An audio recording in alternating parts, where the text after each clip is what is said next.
In today's video, I am going to explain you the question 1 of the very first exercise of chapter 1st of class 10th NCERT book.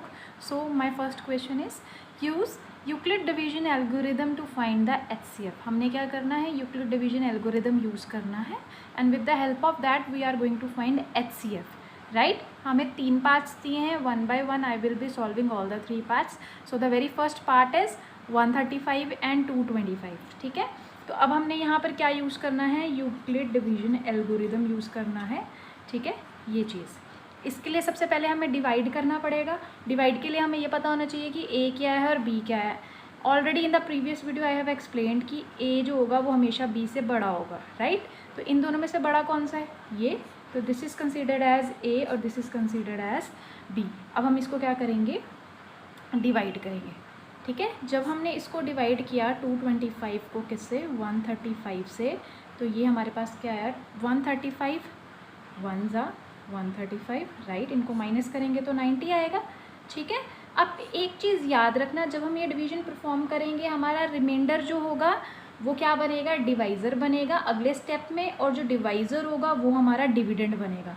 तो ये जो previous divisor था हमारा इस step में क्या बनेगा, डिविडेंड. तो ये बना 135.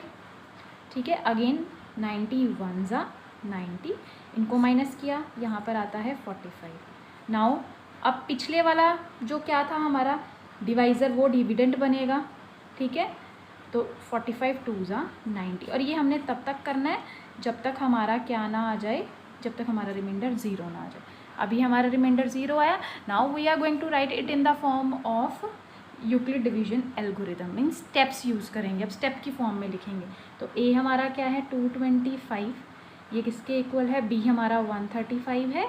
ठीक है, क्यू हमारा क्या आया था, 1 आया था, और रिमाइंडर इस केस में 90 था. राइट, नाउ नेक्स्ट स्टेप में हमारा जो डिविडेंड था वो कितना था, 135 था. ठीक है, डिवाइज़र हमारा 90 था, कोशेंट जो था हमारा अगेन 1 था, और रिमाइंडर हमारा क्या था 45. नेक्स्ट स्टेप में ये जो पिछला वाला डिवाइज़र था वो डिविडेंड बन जाएगा, मतलब 90 यहाँ पर आएगा, और जो रिमाइंडर था वो डिवाइज़र बना, मीन्स 45 यहाँ आया. कोशेंट हमारा कितना था, 2 था, और जो रिमाइंडर आया था वो 0 आया था. ठीक है, और ये स्टेप्स हमने तब तक परफॉर्म करने हैं जब तक हमारा रिमाइंडर क्या नहीं आ जाता, 0 नहीं आ जाता. इस स्टेप पे हमारा रिमाइंडर 0 आ गया, तो इस टाइम पे जो हमारा डिवाइज़र होगा, मतलब ये चीज़, ये हमारी बनेगी HCF. ठीक है, तो ये स्टेप्स हमने तब तक परफॉर्म करने हैं जब तक हमारा रिमाइंडर 0 नहीं आता. जैसे ही हमारा रिमाइंडर 0 आया उस टाइम पे जो हमारा डिवाइज़र होगा that will be our HCF. So we can clearly write that कि HCF जो है 135 का एंड इसका 225 का वो क्या है, 45 है. Now moving on to the second part. Second part is 196 and 38,220. Okay, अब हमें इसका क्या फाइंड करना है, HCF. अगेन इसमें सबसे बड़ी टर्म जो है वो कौन सी है, आपको पता है A ग्रेटर देन होना चाहिए B के से, तो सबसे बड़ी टर्म ये है, तो ये A होगा, ये हमारा क्या होगा, B होगा. तो अब हम इसको डिवाइड करेंगे. ठीक है, 38220 को किससे, 196 से. तो 196 1 ज़ा कितना होता है, 196. इनको माइनस करेंगे तो क्या आता है, 186. अब ऊपर से हम क्या उतारेंगे, नीचे 2. 196 9 ज़ा 1764. मल्टीप्लिकेशन बेटा मैंने पहले कर रखी है सो दैट टाइम कंज्यूमिंग ना हो आपके लिए. ठीक है, तो इनको हम माइनस करेंगे तो आएगा हमारे पास 98. ऊपर से हम क्या उतारेंगे, 0. सो 196 5 ज़ा क्या होता है, 980. सो हमारा रिमाइंडर क्या आया, 0 आया. राइट, अब हम इसको स्टेप्स की फॉर्म में लिखेंगे. तो हमारा A क्या था, 38220, B क्या है 196, उस टाइम पे क्वेश्चन का था 195, और रिमाइंडर हमारा क्या आया था 0. इसके एक ही स्टेप में देखो बेटा हमारा रिमाइंडर 0 आ गया. So this will be our HCF. Okay, so HCF of 196 and 38220 is 196. So this is your answer. Okay, so moving on to the last part of this question. So the last part of this question is 867 and 255. You have to find the HCF of these two numbers. Okay, so सबसे पहले again बेटा वही चीज़, a greater than होना चाहिए b के, तो यहाँ पर ये 867 a होगा एंड ये क्या होगा, b होगा. तो सबसे पहले हम क्या करेंगे, डिवाइड करेंगे, राइट. तो 867 को किससे डिवाइड करेंगे, 255 से. तो 255 3 ज़ा क्या होता है, 765. इनको जब हम माइनस करेंगे तो हमारा आंसर आया 102. अब इस केस में आपको याद है ना, रिमाइंडर डिवाइज़र बनेगा, डिवाइज़र हमारा क्या बनेगा, डिविडेंड बनेगा. तो ये यहाँ पर आया.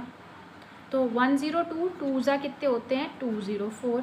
इनको माइनस किया, यहाँ पर हमारा 51 आया. अब रिमाइंडर फिर डिवाइज़र बन जाएगा और ये जो पिछला वाला डिवाइज़र था वो हमारा नेक्स्ट स्टेप का डिविडेंड बन जाएगा. तो ये आया हमारा 102, राइट. तो 51 2 ज़ा 102 माइनस किया हाँ, तो हमारा नीचे क्या आंसर आया, 0 आंसर आया. अब इसको हमने किस फॉर्म में लिखना है, अगेन उस फॉर्म में लिखना है. तो a is it to be q plus r की फॉर्म में लिखेंगे. तो 867 इज़ इक्वल टू 255 मल्टीप्लाई क्या आएगा 3 और रिमाइंडर क्या था 102 था. ठीक है. अब इस टाइम पे हमारा वो क्या बनेगा 255 और हमारा जो डिवाइज़र था वो क्या आएगा 102. ठीक है. क्वेश्चन 2 था और रिमाइंडर इस केस में हमारा 51. नाउ 102 हमारा क्या बनेगा, डिविडेंड बनेगा. ठीक है. 51 हमारा 51 हमारा क्या बनेगा, डिवाइज़र बनेगा. और अगेन 2 और रिमाइंडर हमारा क्या आएगा 0. इस स्टेप में रिमाइंडर हमारा 0 आया.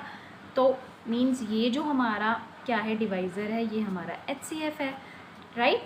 सो इस केस में HCF जो होगा किसका, HCF of 867 and 255 is 51. So this is your answer.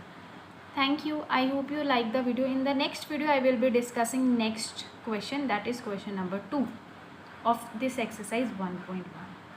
Do like, share and subscribe my channel for more videos like this. Thank you.